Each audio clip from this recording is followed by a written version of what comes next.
My name's Joe Nowak, and I collect beer cans.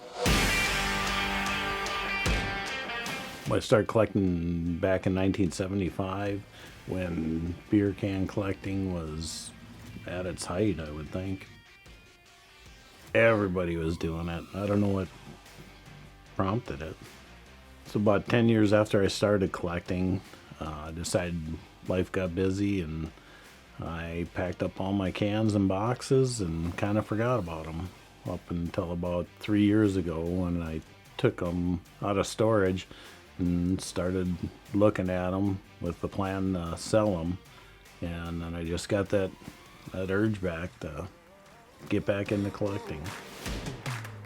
So when I got them out of storage and started looking at them, I had no idea what the values were. So I went online and I happened to run across a forum called the Rusty Bunch, where they had just about anything you could ever want as far as questions to be asked. And well, I started to catalog the cans and just to see how many I had and just check values of cans. And after kind of handling them a while, just really thought, well, it'd be kind of cool to start the collection back up again. So then I started acquiring cans instead of selling them, and it kind of took off from there. When did you start getting in trouble for collecting? Well, right away.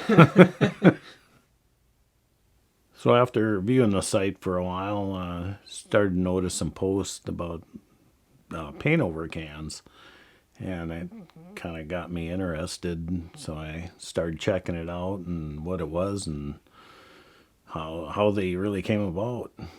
Paint over can is actually a label underneath another label.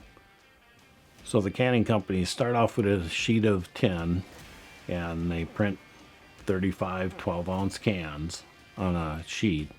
They run it through a printing press and lay down different colors of ink.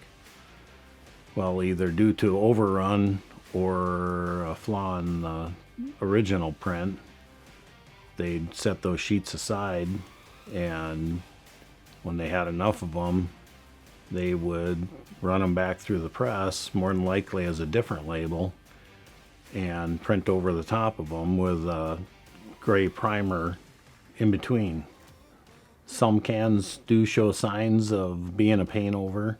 They include that primer stripe at the seam. There can be multiple canning code numbers at the seam, and different color canning code numbers is a real good example of a paint over can. After discovering there was paint over cans, and I had all my cans out of the boxes and all stacked up in the garage, I started going through those trying to find some, and I did. I found about 3 or 4 of them. So once I had these cans, I was pretty eager to get going and take the top label off.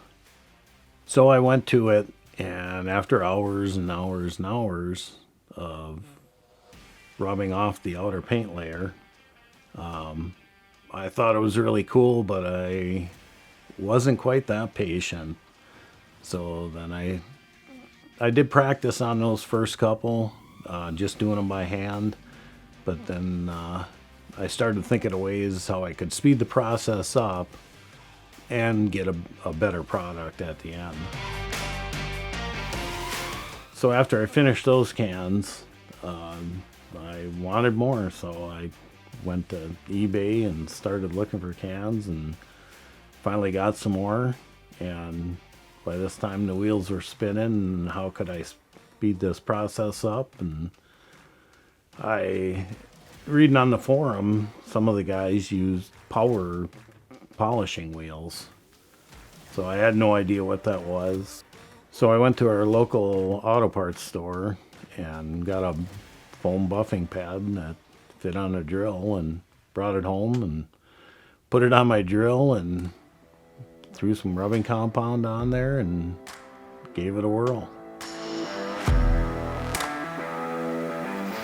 So it was exponentially faster for taking the top layer off But there was some trial and error, because if you go too fast with it or push too hard, you'll burn right through both labels.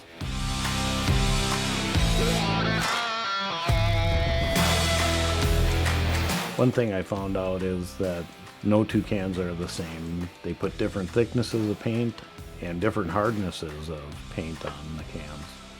So if I had a can and I knew it was under it and I already had that can in my collection, I would experiment with detailing it in different ways. In fact, by being able to date the labels on one of the 3-layer cans, that particular can sat on the canning room floor for 8 years before it actually went out the door. That's the one I was messing around with to do the stripes.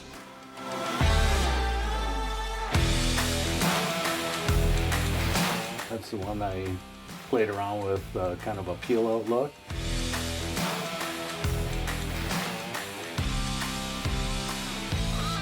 And that's the one, it's actually a transmission fluid sealer can underneath a beer can.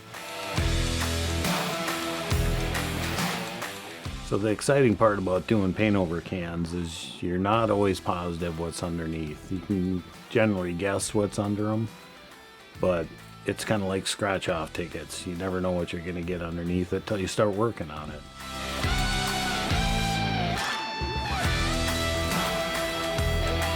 It's as thrilling to get a different label to add to my collection as it is to get a unique label underneath.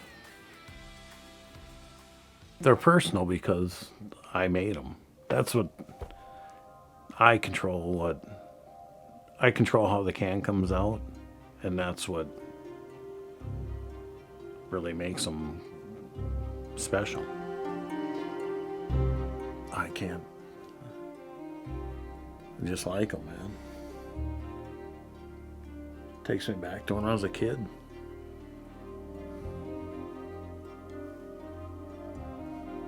I don't know. All they are is steel with paint on them. Right?